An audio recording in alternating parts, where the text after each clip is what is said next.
Okay, hello students.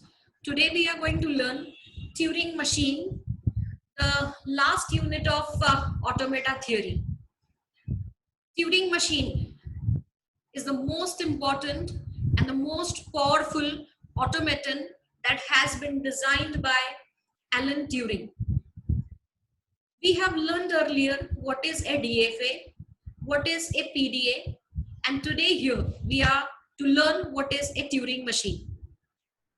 We have already learned that DFAs can be designed as language acceptors. You give some string and machine tells you whether the string is accepted or rejected. A more powerful machine called as push down automaton we learned, wherein we know that the memory is infinite, or you can say it's unlimited, but it is supposed to be organized in the form of a stack. So it's capable of remembering more things, and hence it is more powerful than DFA. But even more powerful machine apart from your PDA is the Turing machine. If you remember, we had learned that there are different types of languages, formal languages. One is regular language, context-free language, context-sensitive language, and recursively enumerable language. DFAs can be designed for regular languages, which you already know. PDAs can be designed for context-free languages. We also have learned that linear bounded automatons can be designed for context-sensitive languages. But the ultimate or the superset of all these, which is the recursively enumerable languages, for this, we design Turing machines. So I can say regular languages, context-free languages, context-sensitive languages, all these are the subsets of recursively enumerable language. If I say that Turing machine is designed for recursively enumerable language, then it is very sure that you can also design Turing machine for context-sensitive language, context-free language, and also for regular language. So this was the introduction to you. We are going to learn the definition of Turing machine, how to design Turing machines as language acceptors. One more thing I would like to tell you is, we haven't ever designed a DFA for addition of two numbers, or a DFA that takes few arguments as an input and produces some output. We also haven't learned a PDA which does this kind of thing.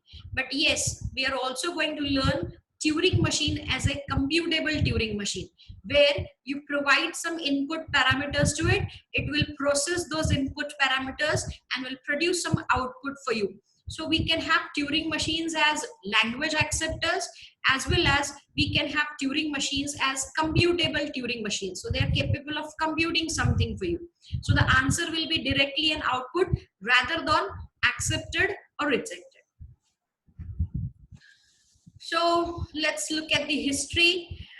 This machine, this most powerful automaton called as Turing machine, was actually formalized by Mr. Alan Turing, and hence the name Turing machine. Earlier, this algorithm, or what we call it as an algorithm in the form of a pseudocode, actually we can first design a Turing machine for the solution that we have in our mind. This can be represented formally in the what form we call it as a Turing machine on a piece of paper. So whatever a human being can think of as a solution, that solution can be represented on a piece of paper using pencil.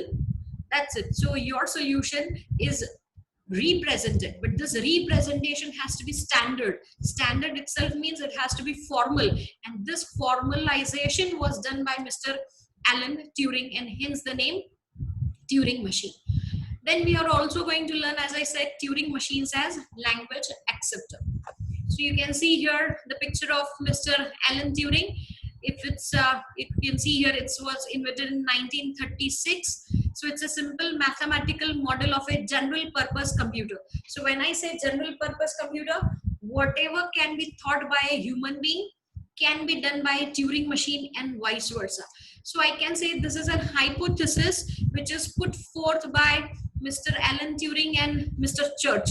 So it is together called as Turing-Church hypothesis. So hypothesis means it's to be believed that whatever can be done by a human being can be done by a Turing machine and vice versa. So you can read it here. It is capable of performing any calculation which can be performed by any computing machine. So from these sentences, you can make out how powerful a Turing machine is. You can look at this figure. The innermost circle represents the regular languages which are represented with regular expressions. A closure, A closure, B closure. So you can have many regular languages which is accepted, or we can recognize these regular languages using DFA. Then the next category we have context-free languages. The example you can see here is A raised to N, B raised to N, or you can have the language W, W reverse. What does that mean? If you have the string AB, the reverse of it is BA. So the total string here it's going to be AB, BA. So the machine is supposed to be capable of recognizing such kind of languages. We have designed DFAs for A closure or variety of regular expressions. We have designed PDA for the language A raised to N, B raised to N. Just to revise, I will repeat the strategy. We have a stack. We start reading the string from left to right. We push all A's into the stack, and for every next B we read, we pop one A from the stack. Once we finish reading the string, and if only Z0 is left into the stack, we say that we have exactly equal number of A's and B's, and yes, A's are followed by B's. So this is what we have already learned. But now if you look at the next language, it's A raised to N, B raised to N, C raised to N. So three different symbols involved. A's followed by B's followed by C's, and the number of A's, B's and C's has to be same. Now if you try designing a PDA for this, you will find that you will not be able to design a PDA for this. The reason is the language A raised to N, B raised to N, C raised to N is not a context-free language. Now, how do you believe that it is not a context-free language? There is a concept called as pumping lemma for context-free languages. We can use this concept of pumping lemma and we can prove that yes, A raised to N, B raised to N, C raised to N is not a context-free language. Since it's not a context-free language, we cannot design a PDA for this. So what next? So the only option with us is the more powerful machine called as Turing machine. So what adds to this power? There are two things. One is the infinite memory that the Turing machine has, but there is no restriction that this memory has to be used in the form of a stack, but rather it is simply used as a linear tape, and this infinite tape is divided into cells, and each cell can hold a single symbol. Now you can use this tape, the contents written onto the tape, and you can read them, write new contents onto the tape. You can erase the contents which are present on the tape. You can replace the contents which are already there onto the tape. So just look at how powerful it is. You can write new contents, read the existing contents, you can replace the contents, as well as you can simply erase them. So all these functionalities are available, as well as the tape head or the pointer that you will use to read the contents or the locations to point out. You can move this tape head towards right or left, or you can keep it stationary wherever it is, one symbol, or you can say one place at a time. So this is again the similar diagram, but if you can see in what I explained right now, we have designed DFAs for A closure, B closure, and all the regular expressions. You can see here A raised to N, B raised to N. We have designed a PDA for the language W, W reverse. We can design non-deterministic PDAs, whereas for the language A raised to N, B raised to N, C raised to N, we will be designing Turing machines. So if you look at this circle, the outermost circle, it's the superset where we have a Turing machine. So Turing machine can be designed for recursively enumerable languages. It can be designed for context-free languages. It also can be designed for regular languages. Okay, now here, moving ahead,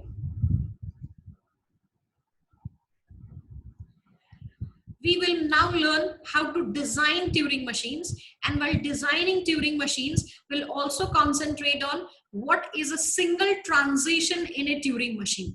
So how the machine moves in one, what do I say? I can say in one moment, how the machine moves. Like when we used to learn DFAs, the machine is in one state, say Q, it reads a particular symbol and then goes into another state. So this was called as one single transition in your DFA. Exactly in the same way, we will be learning how we can have a single transition in a Turing machine. Once we know that, then we will be in a position to learn what is exactly the definition of Turing machine, or what we say as formal definition of Turing machine. Okay, so moving ahead,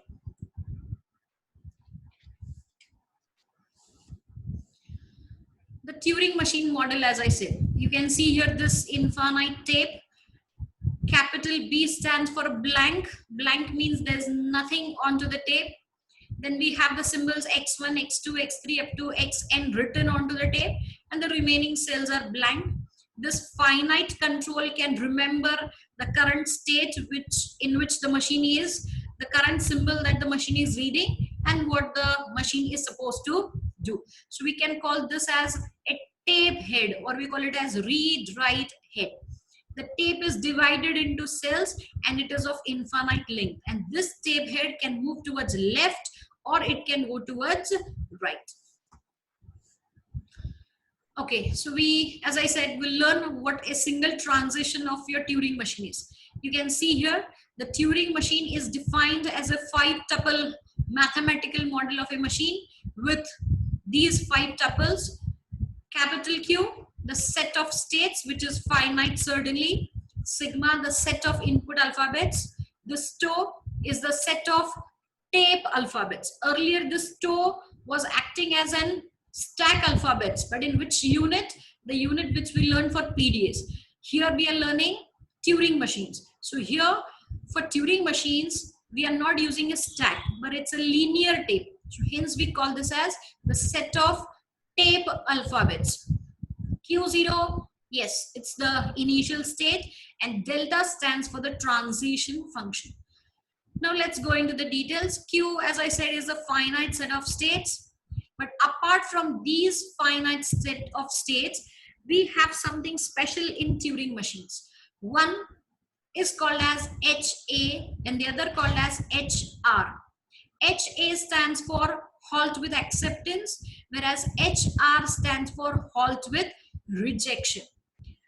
Now when we give a string as an input to the machine processes the string and will land into the state called as halt with acceptance. I can actually say the states that were double circled, yes, those exactly are nothing but your halt with acceptance. So instead of having multiple accepting states, you can have a single accepting state and can simply name it as halt with acceptance. Many times the Turing machine will halt, or rather I would say every time the Turing machine halts, but the string that is given as an input may not be the one which belongs to the language. In that case, the string is rejected. So how does the machine stop? It will stop by landing into the state called as halt with rejection. So apart from the states in Q, you have 2 more additional states called as HA and HR. Sigma, the set of input alphabets, to the tape alphabets, both are certainly finite sets. They cannot be infinite rather. Sigma is a subset of 2.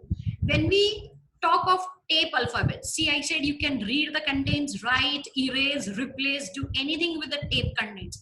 So maybe if you have A onto the tape, you can erase it or you can replace it with another X. You can replace B with Y. So maybe your sigma is A comma B, and on the tape you had A, B, but you replaced or you have overwritten your A with X and B with Y. So what are the tape alphabets? The earlier one, A, B, and the new contents that you have written is X and Y. So your tape alphabets or the set of tape alphabets will have X, Y, A, B. Okay. Q0 is the initial state, and yes, here we are, the transition function. So let's see how it works. It is like this. Machine is in some state. Let's say the machine is in some state P. Then certainly the tape head will point to some symbol. So the machine may read the symbol A. And then suppose if I wish to replace A with B. So how do I represent it? Replace A with B and then move towards which direction? Right. So see what are the contents, and then the machine will land into another state, say Q. So what are the things that we have here? The current state where the machine is in is P. What does the machine read? A. What does the machine do with that A? It replaces A with B. What does the tape head do? It moves one position towards right onto the tape. And in which state does the machine land? It lands in Q. So let's check how to write it. Machine is in which state? P. So this is the state. It reads what the tape contains, the current symbol that the tape head is pointing. So A is this part. What does it do? It lands into a new state. So this is the representation of a new state. What does it do? It replaces or erases or overwrites, or depending on the strategy, it will replace a content. So this is what is representation of B. And ultimately the direction of your tape head. The tape head direction could be right, or it could be left, or it could be stationary. Is that clear? So this is how, what is the single transition of your Turing machine.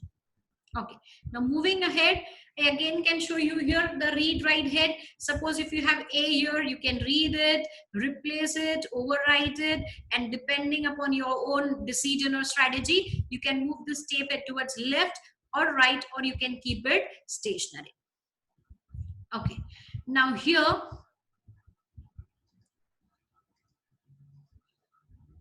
you can look at this diagram.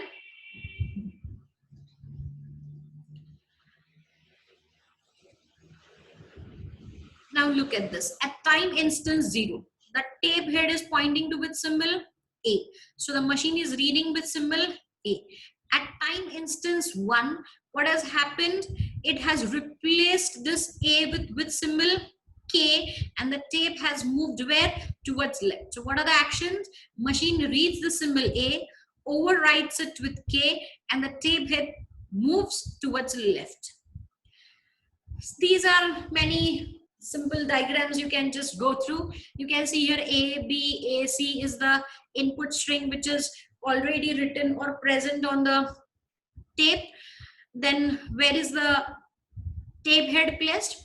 We usually say that the tape head is always placed at the extreme leftmost end of your string, and then you can gradually start reading the string from left to right, one symbol at a time.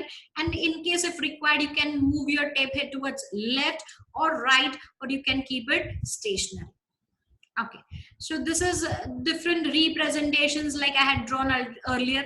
This you can, how do you read this kind of transition in a Turing machine? Machine is in which state? Q1, reads A, writes B at the place of A, or you can say replaces A with B, and then the tape head moves towards left by one position, and machine lands into which state? Q2. You can see here there is another different transition of your Turing machine. Machine is in which state? A. Machine reads with symbol A. machine is in which state? Q1, reads the symbol A, replaces it with B, and this time instead of moving the tape head towards left, if you choose to move it towards right, it's your strategy, you can decide. And then finally the machine lands into another state, Q2. So likewise, remember, as we used to decide the strategies before designing any machine, exactly in the same way here also, depending on our question, we have to first of all think of what kind of strings or parameters we will be having, what things we are exactly supposed to do, what is the solution, and accordingly we have to develop a strategy, write it down or summarize it in the form of steps, and then start designing a Turing machine. Yes, this is again the similar kind of diagram. This is the current tape content A, machine is in which state? Q1, reads the symbol A, and then you can see here what has happened with that A. We have replaced it with B, and the tape head has moved one position towards right. So diagrammatically, machine is in Q1, reads A, replaces it with B, and moves the tape head towards right and lands into the state Q2. Now, we have for now talked about the Turing machines, but to tell you, we can have deterministic Turing machines as well as non-deterministic Turing machines. But remember, it's not necessary to draw exclusively a non-deterministic Turing machine, because the deterministic Turing machines are itself very powerful to handle everything. Or rather, I can say non-deterministic Turing machines themselves can be converted into deterministic Turing machines, or can be simulated in the form of a deterministic Turing machines. So hence there's no need of non-determinism. So you can see here what is non-determinism. Machine is in which state? Q1. What is a machine reading? A. Replaces it with B, moves the tape head towards right, lands into Q2. There is one more outgoing edge from Q1, but if you can see, this is not for A, but this is for B.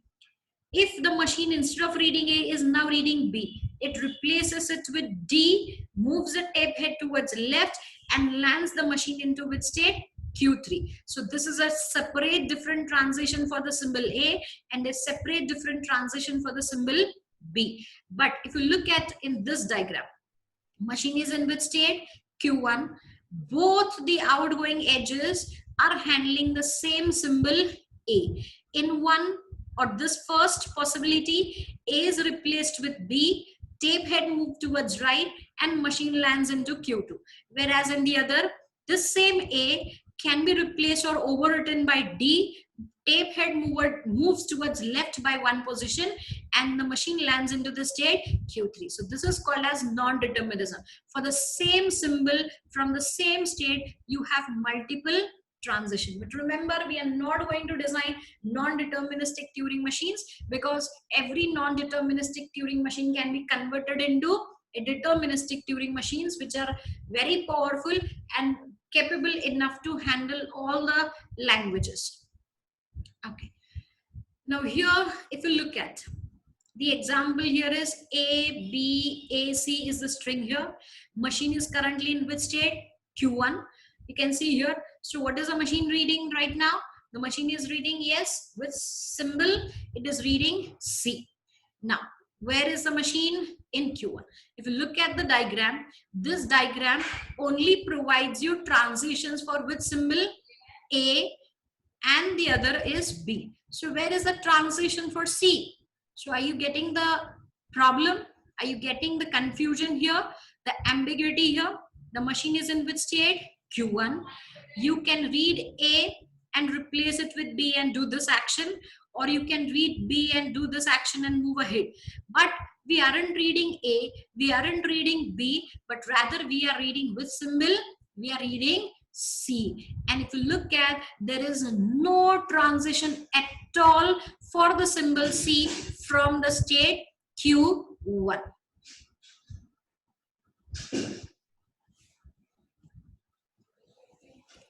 Okay, here no possible transition, and hence you're supposed to simply halt. So how will the machine know whether to hold or whether to reject? So hence, once while designing Turing machine, we have to be very careful when and how the transitions have to be drawn, how the machine will halt, whether it will halt with acceptance or halt with rejection. Usually we can say all the states that are not double circled will simply act as rejecting states or non-accepting states, and hence they all will be treated as halt with rejection. Okay, so this is it. So we have Q1, and then the transition lands into Q2. You have an accepting state or a final state. Here you can see there cannot be an outgoing transition from an accepting state as we may have in your DFAs or PDAs. So remember, once you land into this kind of accepting state, that is halt state, halt with acceptance, you cannot have outgoing transitions from it. Okay, so let's talk about acceptance by a Turing machine. So here the Turing machine is defined as a 5-tuple Q, sigma, tau, delta and Q0. Let me tell you, in some textbooks you will also read that the Turing machine is described as 7-tuple Turing machine. The 7 tuples are these 5, and the 2 additional are, one is your blank symbol. Okay, so that blank symbol that you have, and one they say is the directions, so whether the tape head moves left, right or stationary. So that in all makes it 7. But yes, as usual, you can go with your textbook and remember this definition for your examinations. So you can see here, let's read this what it is. It's Q0. So machine is in which state? Q0. You have this blank symbol. Remember, a capital B, this delta symbol, all these represent a blank. And then you have a string X. So we can start reading the string. What does the X represent?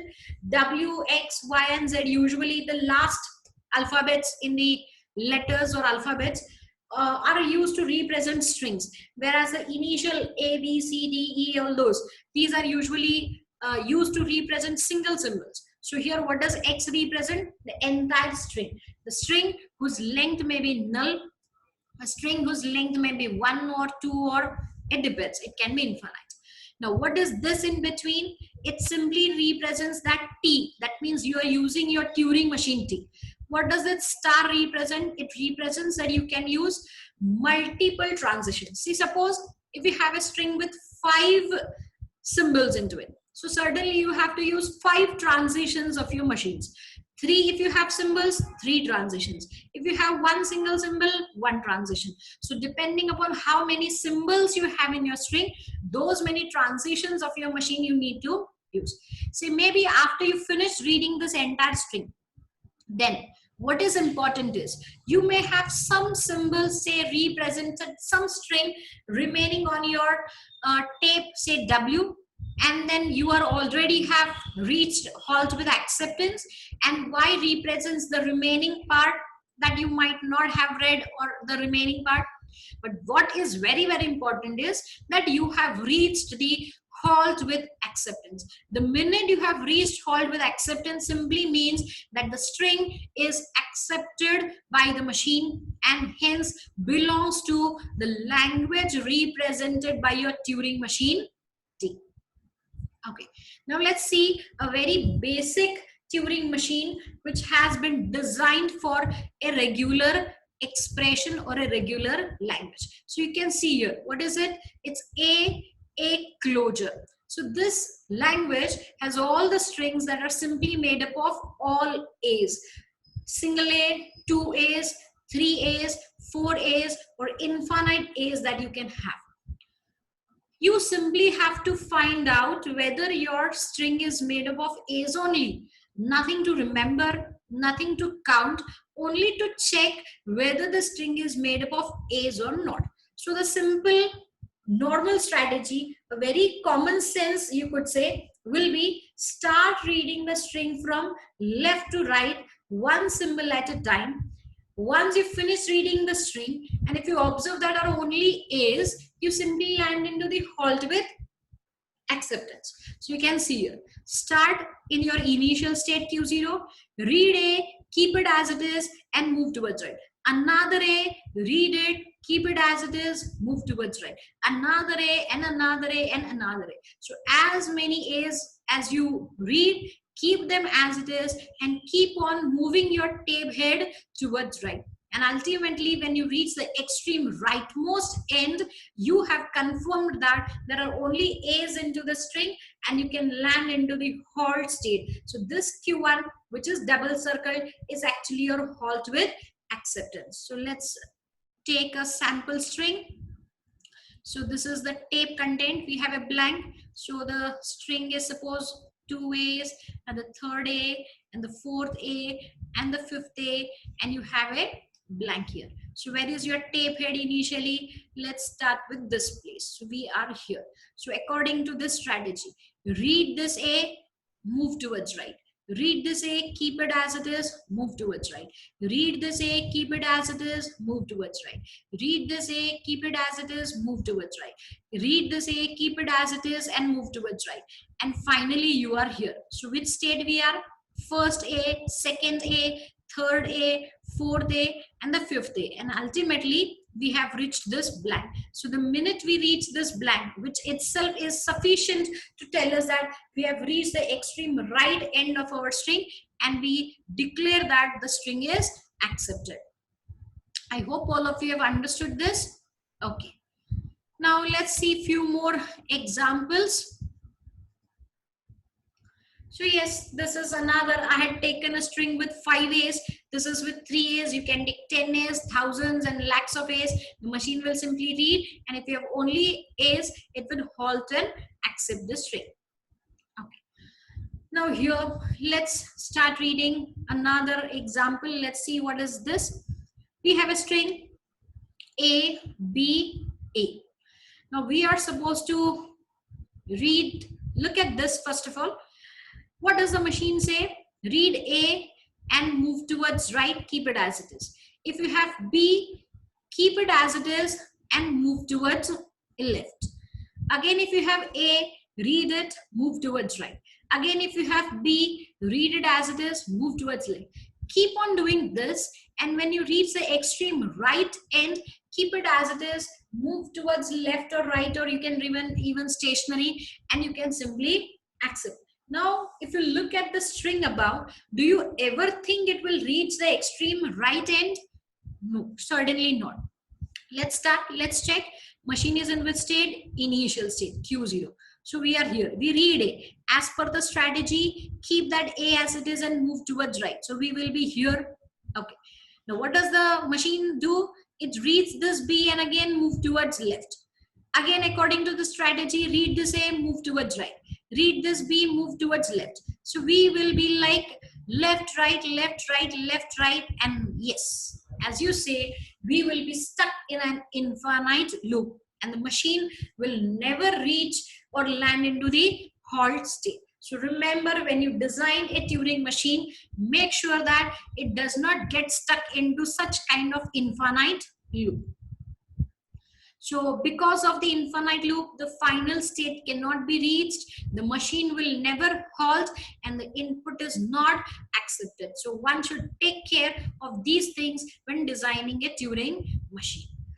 So yes, here we are at a very, very important and the most a bit more complicated Turing machine, I would say, than we designed earlier. So you can read carefully. The machine that we are going to design is Turing machine, and the language for which we are going to design is A raised to n, B raised to n. Now A raised to n, B raised to n means what? All A's followed by all B's. So the count of A's and B's is exactly equal. So let's see, or let's consider a sample string here. So we have this as a tape. The strategies, we have to decide the strategy. We have a blank here initially. Let's take the string as double A, and then you have another 2 B's. So we have to confirm that you have all A's followed by all B's and A's followed by B's. Now here, the strategy is something like this. Start reading. Suppose if you read A, replace it with X and move towards the very first B that you come. replace this corresponding B with Y. Again, move towards left till you come across the most recent X that you had written. Keep it as it is, move towards right and replace this next A with X. Again, move towards right till you come across the next first B. Replace this B with Y. And again, move towards left till you come across the first, or I would say the most recent X that you had written. Keep it as it is, move towards the right place. Now, if you look at that, at the end, there are two consecutive, or rather I would say there is an immediate Y besides this X.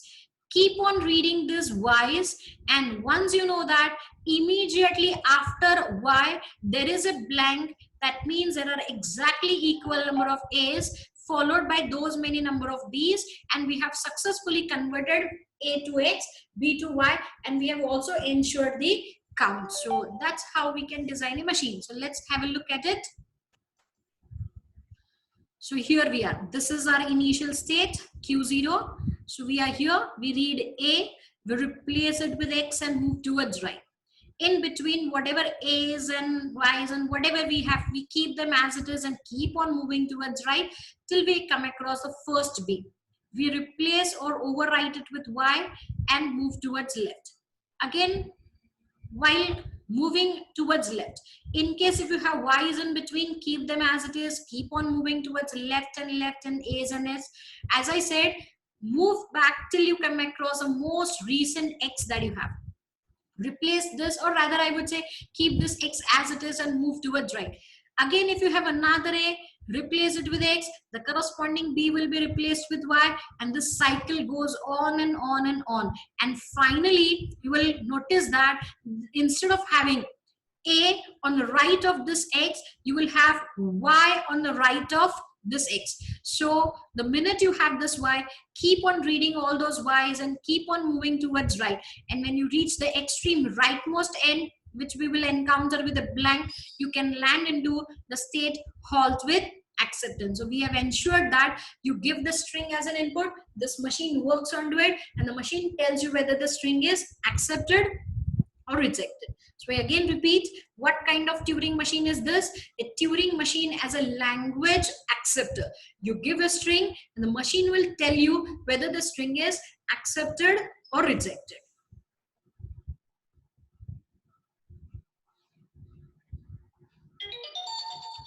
Okay, let's move ahead now. The next part that we are going to do is it's the same example. What I would suggest is you can take a notebook, draw this machine. You can take some sample string and literally trace the strings while you use these machines. Once you trace these machines in your notebook, you will be confident and you will be able to design these machines on your own. So it's the same example that I had explained. Double A, double B was converted into double X and double Y. So everything is confirmed. Okay, so we have designed a Turing machine for A closure. We designed a Turing machine for a context-free language, A raised to n, B raised to n. But surely, can we design a Turing machine for A raised to n, B raised to n, C raised to n? Yes, we certainly can. You can convert A's into X, B's into Y's, and similarly, Y's can be converted into Z, C's can be converted into U's. But the only thing is it will be a complex machine moving to and fro using the table. But yes, certainly we can design a Turing machine for A raised to n, B raised to n, C raised to n. Okay, so it's the same concept as I said. If you remember, the 7 tuple definition, set of states, set of input alphabets, tape alphabets, the transition function, initial state, blank symbol, and the final states or the halt with acceptance. Okay, so as I said, you can have a deterministic Turing machine which has a tape which is infinite tape, a linear tape. You can write the content onto the tape. We right now have learned Turing machines as language acceptors. But if you remember, I said we will be also learning output producing Turing machines. They will take the input, process them, and write the output. So this output also will be written onto the tape. Okay, here we have another Turing machine. You can look at it. What's the question? Design a Turing machine to recognize all strings in which 010 is present as a substring.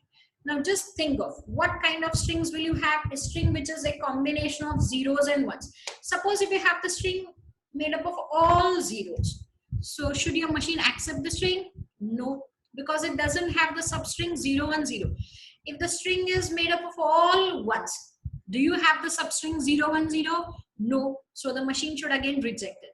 So remember, how will you know that 010 is present in your string? The only way is you have to start reading it from left to right, one symbol at a time. The minute you encounter the pattern 0, the next one and another 0, there itself you simply stop and halt into the accepting state. You even need not read the entire string. What was important for you? Only to make out whether 010 is present or not.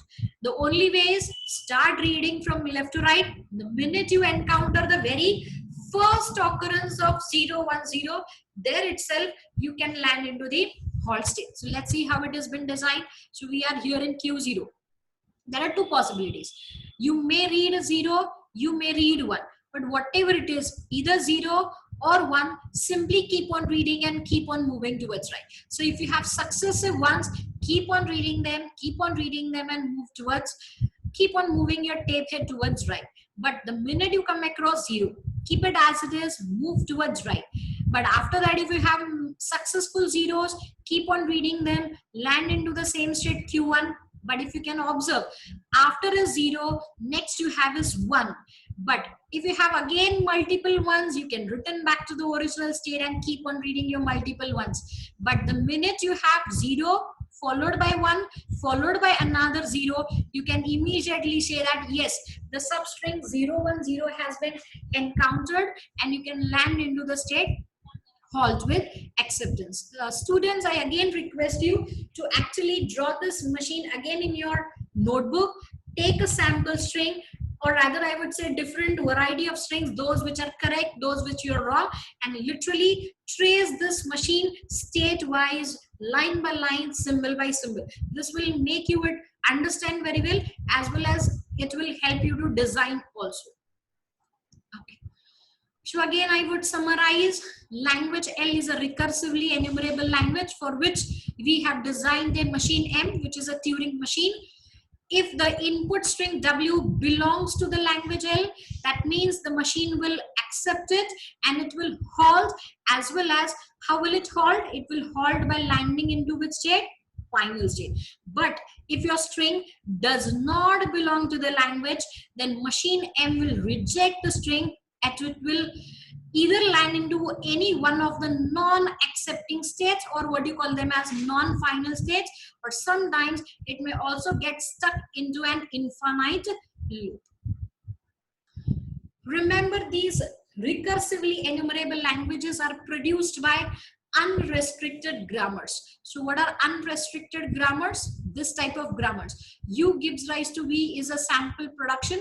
This is your left hand side and right hand side. Unrestricted, no restriction at all. So it's all about, you can have anything on the LHS, anything on the RHS, made up of terminals, non-terminals, any combination of terminals as well as non-terminals, as well as of any leg. So this unrestricted grammar produces recursively enumerable languages which are recognized by Turing machines. So dear students, we have learned today what are Turing machines, how powerful they are. We have seen certain examples on designing Turing machines and what are unrestricted grammars. So here I end my first lecture. In the upcoming lectures, we will practice few more examples on designing Turing machines, and then gradually we will move towards computable Turing machines. For today, thank you so much.